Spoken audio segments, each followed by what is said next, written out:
Hey guys, नमस्ते, welcome to my channel. आज हम HCF का नेक्स्ट मेथड पढ़ेंगे विच इज फैक्टराइजेशन मेथड। मैंने काफ़ी टाइम से लगभग 1-1.5 हफ्तों से वीडियोस नहीं डाला है, बट यहाँ काफ़ी बारिश हो रही थी और उसमें आप समझ सकते हो आउटसाइड साउंड आ जाता है, तो वीडियो बनाना एकदम इम्पॉसिबल था। बस यही बात है और कोई बात नहीं है। तो चलिए विदाउट फर्दर डिले हम वीडियो शुरू करते हैं। नया दिन, नई शुरुआत। Now what is factorization method? Factorization method की हेल्प से आखिर हम HCF निकालते कैसे हैं? तो जैसा कि नाम सजेस्ट करता है, फैक्टराइजेशन मेथड, तो हम फैक्टराइजेशन मेथड्स में पहले नंबर्स के फैक्टर्स निकालते हैं और तब हमारा सोल्यूशन हमें मिलता है। चलिए देखते हैं स्टेप वाइज हम ये कैसे करते हैं। तो हमारा पहला स्टेप क्या है? Firstly we take each of the given numbers in a question separately and write all of their factors. अच्छा, मैं इस मेथड को समझाने के लिए, जैसा कि मैंने और मेथड्स में भी किया था, एक एग्जाम्पल लिया है। एग्जाम्पल के लिए मैंने यहाँ पे लिया 36 एंड 45। ठीक है, अब हमारा पहले स्टेप में हमें क्या कह रहा है कि हम सारे नंबर्स को, जो भी नंबर्स क्वेश्चन में दिए हो, वो 2 हो, 3 हो, 4 हो, 5 हो, जो भी नंबर्स हो, जितने भी नंबर्स हो, उन्हें सेपरेटली लेंगे और उनके सारे फैक्टर्स को लिखेंगे। ठीक है, अब यहाँ पे हमें 2 नंबर्स हमने लिया था 36 और 45, तो मैंने सारे फैक्टर्स को 36 के लिखा है। कौन कौन से फैक्टर्स हुए 36 के? तो 1, 2, 3, 4, 6, 9, 12, 18 और 36। अगर आपको फैक्टर्स नहीं समझ आते हैं कि फैक्टर्स क्या होता है या थोड़ा कंफ्यूजन है, तो यहाँ पे एक कार्ड शो कर रहा होगा और मैं लिंक नीचे डिस्क्रिप्शन में भी दे दूंगी, तो फैक्टर्स एंड मल्टीपल्स आप अच्छे से पढ़ सकते हो। इतना ही नहीं, मैंने प्रीवियस HCF और LCM के चैप्टर्स में भी उनके लिंक दे रखे हैं, तो अगर आपने उन्हें अच्छे से पढ़ा है तो संभव है अगर आपका कंफ्यूजन रह गया हो फैक्टर्स मल्टीपल्स को लेके, तो मुझे आशा है आपने जरूर पढ़ा होगा उन वीडियोस को भी, है ना। चलिए आगे बढ़ते हैं। अब क्योंकि ये 36 के फैक्टर्स हैं, तो दैट मीन्स कि हर नंबर जो है वो किसी ना किसी नंबर से मल्टीप्लाइड होके, इन्हीं में से किसी नंबर से मल्टीप्लाइड होके वापस 36 बनेगा। तो ये हमारा अच्छा तरीका है ये चेक करने का 2 बातों को, एक कि हमने कोई गलत फैक्टर तो नहीं लिख लिया है, और दूसरा कि हमारा कोई फैक्टर मिस तो नहीं हो गया है। चलिए देखते हैं। तो पहला है 1 इंटू 36, हमारा 36 होता है, राइट। और ये तो आप जानते ही होंगे कि किसी भी नंबर के 2 फैक्टर्स तो मस्ट हैं, एक 1 और एक वो खुद इटसेल्फ, राइट। दूसरा हमारा क्या है, यहाँ पे बनता है सेट ऑफ फैक्टर्स, एक तरह से आप कह सकते हो, जिन 2 को मल्टीप्लाई करने से वापस 36 हमें मिलता है। तो 2 इंटू 18, तीसरा तो 3 इंटू 12, चौथा 4 इंटू 9 और पांचवा 6। तो खुद से ही मल्टीप्लाई करने पे 36 देता है हमें, राइट, क्योंकि 6 का स्क्वायर है 36, I mean, इसीलिए 6 का स्क्वायर कहलाता है 36। ठीक है, तो ये हमें 5 सेट्स मिल गए। आप एक बार देख लो, क्या कोई नंबर मिस कर रहा है जो 36 का फैक्टर हो? नहीं कर रहा है, राइट। दूसरा, कोई भी नंबर ना एक्स्ट्रा है ना कम है, क्योंकि सारे के हमें यहाँ पे पेयर्स मिल गए हैं जिन्हें मल्टीप्लाई करने पे वापस 36 आता है। ठीक है, वैसे ही हम दूसरे नंबर के साथ करेंगे। 45 है तो 45 के फैक्टर्स मैंने लिखे हैं 1, 3, 5, 9, 15 एंड 45। अब हम देखते हैं कि हमने सही लिखा है या नहीं। और एक और चीज, हमेशा जब भी हम किसी नंबर का फैक्टर्स लिखेंगे तो वो इवन नंबर में होगा, क्योंकि पेयर्स बनेंगे, राइट। बस एक केस में वो इवन नंबर न होके ऑड नंबर्स में होगा, जब वो नंबर एक परफेक्ट स्क्वायर होगा। आप देख सकते हो 36 है, क्योंकि ये परफेक्ट स्क्वायर है, तो 1, 2, 3, 4, 5, 6, 7, 8, 9 ऑड नंबर्स में हो गया ना। ऐसा क्यों हुआ? क्योंकि ये जो 6 है ये अपने आप से ही मल्टीप्लाई होके 36 बनाता है। बट क्योंकि 45 हमारा परफेक्ट स्क्वायर नहीं था, तो इसके नंबर ऑफ फैक्टर्स आप देख सकते हैं 1 2 3 4 5 6 हैं, जो कि इवन नंबर है। तो ये हमेशा याद रखें, तो इससे भी आपकी गलती करने के चांसेस कम जाएंगे। आप देखोगे अरे ये तो ऑड नंबर हो रहा है, तो लगता है कुछ या तो मिस हो गया या मैंने कुछ एक्स्ट्रा लिख दिया है। ठीक है, चलो अब इसमें हम देखते हैं कि पेयर्स बना के हमारा कंप्लीट होता है या नहीं। तो 1 इंटू 45, ठीक है, 3 इंटू 15, अगेन 5 इंटू 9, और कुछ रह गया है क्या? तो नहीं। तो चलिए, हमें तो अपने सारे पेयर्स मिल गए, तो मेरे हिसाब से अब इसमें कोई भी फैक्टर नहीं छूट रहा है। ऐसा करने से ये फायदे होते हैं। नहीं, संभव है कि उसके बाद भी आप किसी पेयर का दोनों ही नंबर छोड़ दो, बट उसके चांसेस बहुत बहुत मिनिमल है। ठीक है, so this helps in this process factorization method में। ठीक है, अब जब हमें दोनों नंबर्स के फैक्टर्स मिल गए, हमने सारे फैक्टर्स लिख लिए हैं, तो चलिए नेक्स्ट स्टेप में चलते हैं। नेक्स्ट स्टेप हमारा क्या है? Step 2, pick out all the common factors of the given numbers. अब जब हम सारे फैक्टर्स लिख लेंगे, तो जो भी कॉमन फैक्टर्स है उन्हें हमें पिक करना है। तो यहाँ पे कौन कौन कॉमन फैक्टर्स है? तो देखिए 1, फिर 3, फिर 9, और भी कोई कॉमन है क्या? तो नहीं, सिर्फ यही 3 कॉमन फैक्टर्स हैं हमारे 36 और 45 में। तो यहाँ पे हम एग्जाम्पल के हिसाब से लिख सकते हैं हियर 1, 3 एंड 9।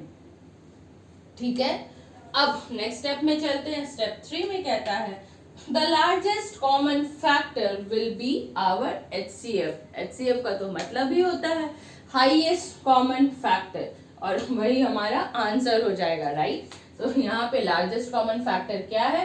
तो लार्जेस्ट कॉमन फैक्टर है 9, देयरफॉर यही 9 हमारा आंसर हो जाएगा। यहाँ पे 9, और हम लिख सकते हैं कि therefore 9 is the HCF of 36 and 45। Okay, आप चाहें तो इन्हें कॉपी कर सकते हैं, आप अपने नोट्स में जरूर लिखें ताकि आपको रिवीजन में सुविधा हो। अब चलिए हम कुछ और एग्जाम्पल्स देखते हैं। हमारा पहला एग्जाम्पल क्या है? 18, 27 एंड 54। इन तीनों नंबर्स का हमें HCF निकालना है। ओके, तो सबसे पहला स्टेप हमारा क्या था कि हम सारे नंबर्स को सेपरेटली लिखते हैं और उनके फैक्टर्स लिखते हैं, राइट।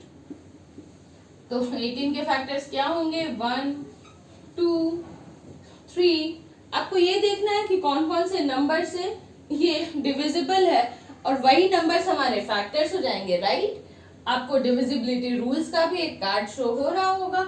आपको अगर याद नहीं है, नहीं पता है, या थोड़ा भी कंफ्यूजन है डिविजिबिलिटी रूल्स में, तो आप उन्हें भी जाके पढ़ सकते हो। अच्छा, क्या ये नंबर 4 से डिवाइड होगा? नहीं होगा, राइट। 4 4 16 एंड 4 5 20। तो 4 से तो नहीं होगा, 5 से भी नहीं होगा according to the divisibility rules, देख के ही लग रहा है। 6 से जरूर होगा, राइट। 7 से नहीं होगा, 8 से नहीं होगा, 9 से तो जरूर होगा, राइट। 9 के टेबल में तो 18 सेकेंड बार में ही आता है, तो नेक्स्ट हो जाएगा इसका 9। अगेन 10 नहीं, 11 नहीं, 12, 13, 14, 15, 16, 17, इन सब में से किसी से नहीं होगा। और लास्ट इसका फैक्टर क्या होगा? वो खुद 18 itself, राइट। नेक्स्ट 27 का देखते हैं, तो इसका 1 होगा, 2 नहीं होगा, 3, 4 नहीं, 5 नहीं, 6 नहीं, 7 नहीं, 8 नहीं, तो फिर 9, राइट। उसके बाद 10 नहीं, 11 नहीं। उसके बाद आप देखिएगा तो और इसका कोई भी फैक्टर नहीं है एक्सेप्ट 27 itself के। ठीक है, चलिए अब 54 का देखते हैं। तो ये 1 से होगा, फिर 2 से होगा, 3 से भी होगा, 5 + 4 तो 9 होता है। 4 से ये नहीं होगा, आप टेस्ट कर सकते हैं। 13 4 जा 52 एंड 14 4 जा 56, राइट। अब 5 से होगा क्या? तो नहीं, डिविजिबिलिटी रूल के हिसाब से देख के ही लगता है कि 5 से नहीं हो सकता है। 6 से तो ये हो जाएगा, क्यों? क्योंकि 2 और 3 दोनों से हो रहा है, डिविजिबिलिटी रूल अगेन। 7 से नहीं होगा, 8 से भी नहीं होगा, 9 से होगा। 5 + 4 9, राइट। और किसी नंबर से क्या ये डिविजिबल हो सकता है? तो देखते हैं, चलिए। 9 के बाद ये किससे डिविजिबल हो सकता है? तो 27 से। अच्छा 27 से पहले, अच्छा ये तो 18 से भी डिविजिबल होता है, राइट। तो फिर हम 18 भी लिखेंगे। और उसके बाद ये किससे डिविजिबल है? तो 27 से डिविजिबल है, एंड देन इटसेल्फ से। ओके, तो इसके भी सारे फैक्टर्स हमने लिख लिए, ठीक है। अब हमारा नेक्स्ट स्टेप क्या होना चाहिए? तो हमें हमारे नेक्स्ट स्टेप में क्या करना था? जो भी कॉमन फैक्टर्स हैं उन्हें पिक आउट करना था, राइट। तो यहाँ पे हमारे कौन कौन से कॉमन फैक्टर्स हैं? तो देखिए 1, 9, 3, राइट। और कोई कॉमन फैक्टर है क्या? अब यहाँ पे भी जैसे पहले टाइप्स थे हमारे, पहले मेथड्स थे, short division method, long division method, तो उनमें भी हम देखते थे कि संभव है किसी दो नंबर में और भी कॉमन फैक्टर्स हों। जैसे कि इन दोनों में 6 कॉमन है, 18 भी कॉमन है। तो अगर इन दोनों का HCF निकालना होता हमें, तो हमारा आंसर क्या होता? 18 होता, राइट, क्योंकि वो लार्जेस्ट है और इन्हें भी हम घेरते। बट क्योंकि हमें इन तीनों का HCF निकालना है, तो हमें वो कॉमन नंबर्स ही लेने हैं जो कि इन तीनों में कॉमन हो, ठीक है। अब इन तीनों में हमारे कौन कौन से नंबर्स कॉमन है? तो 1, 3 और 9। अब आता है हमारा लास्ट स्टेप, विच इज कि जो भी सबसे बड़ा कॉमन फैक्टर है, लार्जेस्ट हाईएस्ट कॉमन फैक्टर है, वही हमारा आंसर हो जाएगा, क्योंकि HCF का तो फुल फॉर्म ही वही होता है। तो therefore 9 is the HCF of 18, 27 and 54. Okay? Also मैंने यहाँ पे नहीं किया है, मैं कॉन्फिडेंट थी, बट अब चाहो तो यहाँ पे एटलीस्ट शुरू के दौर में जब आप प्रैक्टिस कर रहे हो या स्टार्ट कर रहे हो अगर HCF बनाना फैक्टराइजेशन मेथड से, तो उस समय ये ब्रैकेट में जो मैंने बताया था वो जरूर लिखना। हाँ, बाद में आप कोशिश करना कि आपको इतनी प्रैक्टिस हो जाए कि उसकी जरूरत नहीं पड़े, आप मन में ही कैलकुलेट कर लो कि 18 1 18, 2 9 18 एंड 6 3 18, और तब उस पर टाइम वेस्ट बिल्कुल मत करना। स्पेशली अगर आप कॉम्पिटिटिव स्टूडेंट हो, कॉम्पिटिटिव एग्जाम्स का स्टूडेंट हो और इस मेथड को फॉलो कर रहे हो, तो बिल्कुल भी नहीं, क्योंकि आपका बहुत सारा टाइम वेस्ट हो जाएगा। बट अगर आप एक स्कूल स्टूडेंट हो तो भी इन्हें लिखने की जरूरत नहीं है in the long run. But शुरू में अगर आप स्टार्ट कर रहे हो इस मेथड को समझना, तो आप जरूर लिखो ताकि आपका कॉन्फिडेंस बढ़े और करेक्शन के चांसेस भी। मैं अभी लिख के आपको दिखा दे रही हूँ। तो 1 into 18, okay, 2 into 9 equals to 18 and 3 into 6 equals to again 18. Similarly 1 into 27 हमारा 27 होता है और 3 into 9 भी 27 होता है। उसी तरह से 1 into 54, 2 into 27, 3 into 18 and again 6 into 9। ये चारों पेयर्स बनते हैं। तो अब देखिए सारा हमारा मल्टीप्लाई होके 54 हो जा रहा है। एक और चीज जो मैंने कही थी कि अगर एक नंबर परफेक्ट स्क्वायर नहीं है तो उसके नंबर ऑफ फैक्टर्स हमेशा इवन होंगे। देखिए ये सारे में फुलफिल हो रहा है, इसका 6 है, इसका 4 है और इसके 8 फैक्टर्स है, राइट। चलिए अब हम अपने नेक्स्ट एग्जाम्पल की ओर चलते हैं।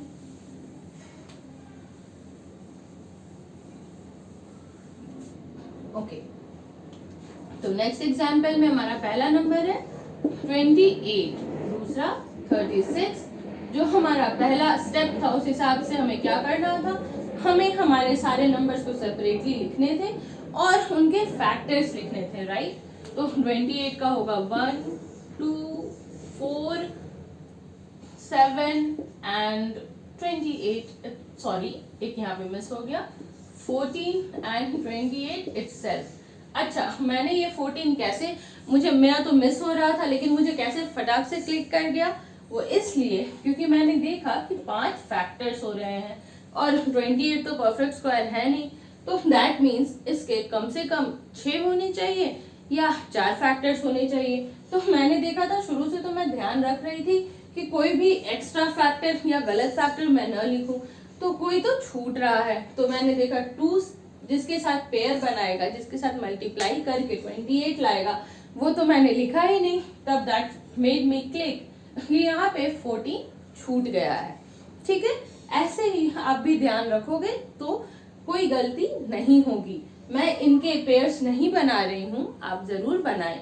और अगर आपको दिक्कत हो या थोड़ी भी असुविधा हो, कंफ्यूजन रह जाए, तो मुझे कमेंट बॉक्स के थ्रू मुझसे पूछें।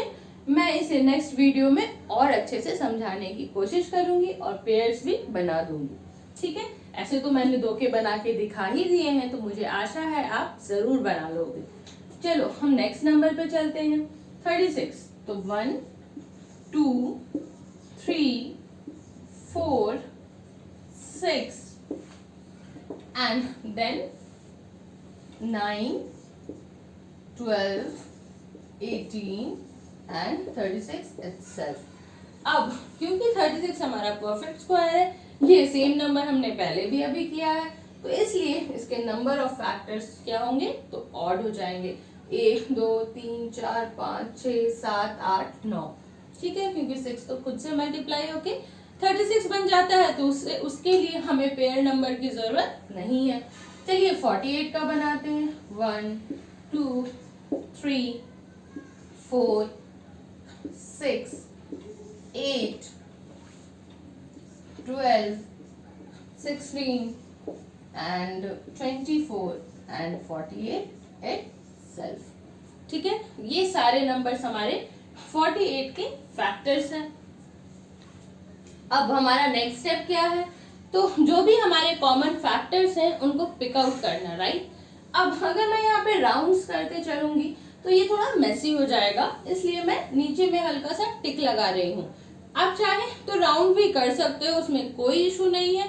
आपके पास कॉपी होगी, उसमें बहुत स्पेस होगा, आप नंबर्स को थोड़े डिस्टेंस पे लिखो और राउंड कर सकते हो। ओके, मैं यहाँ पे नीचे एक स्लाइड डिमार्केशन कर रही हूँ। तो इनके कॉमन फैक्टर्स कौन कौन से हैं, तो 1 2 3 तो सिर्फ इन दोनों का कॉमन है, तो क्या हम मार्क कर सकते हैं, नहीं कर सकते हैं, राइट। 4, उसके बाद 6 तो नहीं है, 14 उसमें है बट इसमें नहीं है, और यहाँ पे 6 है, 12 है, बट फिर भी हम नहीं मार्क कर सकते हैं क्योंकि हमारा 28 के साथ वो कॉमन नहीं जा रहे हैं, और हम सिर्फ उन्हीं नंबर्स को मार्क कर सकते हैं जो तीनों में कॉमन हो। तो अब हमारा लास्ट स्टेप आता है, विच इज कि जो भी लार्जेस्ट कॉमन फैक्टर हो वही हमारा HCF हो जाएगा। और यहाँ पे लार्जेस्ट कॉमन फैक्टर हमारा क्या आ रहा है, तो 4 आ रहा है, राइट। तो therefore 4 is the HCF of 28, 36 and 48। Okay, आशा है आपको ये मेथड, ये फैक्टराइजेशन मेथड, इसके सारे एग्जाम्पल सब बहुत अच्छी तरह समझ आया होगा। बट अगर आपका कॉन्सेप्ट क्लियर नहीं हो पाया तो आप मुझे कमेंट बॉक्स में बताएं या मेरे मेल ID crackmathematics@gmail.com के थ्रू मुझे बताएं, मैं उन्हें क्लियर करने की पूरी कोशिश करूंगी। ओके, आज के लिए इतना ही। और हाँ, मैं फिर एक वीडियो लेके आऊंगी ये HCF के लास्ट मेथड के साथ, और तब LCM के डिफरेंट मेथड्स के साथ, एंड देन हम उन पे क्वेश्चंस भी समझेंगे। So stay connected. अगर आपने मेरे चैनल को सब्सक्राइब नहीं किया है तो प्लीज अभी सब्सक्राइब करें और बेल आइकन भी हिट करें, ताकि मैं जब भी वीडियोस बनाऊं तो आप उन्हें तुरंत पढ़ सकें। अगर ये वीडियो आपको पसंद आया है तो इसे लाइक करें, अपने फ्रेंड्स एंड फैमिली के साथ शेयर भी करें। मैं कोशिश करूंगी जल्द से जल्द इसका नेक्स्ट पार्ट लाने की, that is 4th method of HCF लाने की। आज के लिए इतना ही, धन्यवाद।